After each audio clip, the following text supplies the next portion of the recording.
আজ আমাকে কথা বলতেই হবে ইনশাআল্লাহ, কারণ আগামীতে আবার আপনাদের সাথে দেখা হবে কিনা আমি জানি না।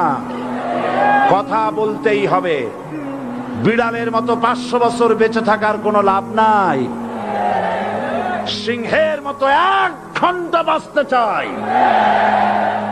আমি দেখতে পাচ্ছি বাংলাদেশের ভাগ্য আকাশে উত্তর গগনে কালো মেঘ জমা হয়েছে।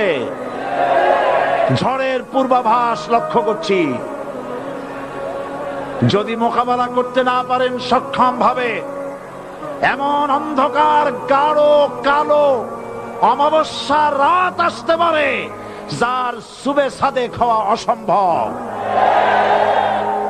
সুতরাং আপনারা কি কাপুরুষের মতো কাফের মুশরিকদের গোলামি করে মরতে চান?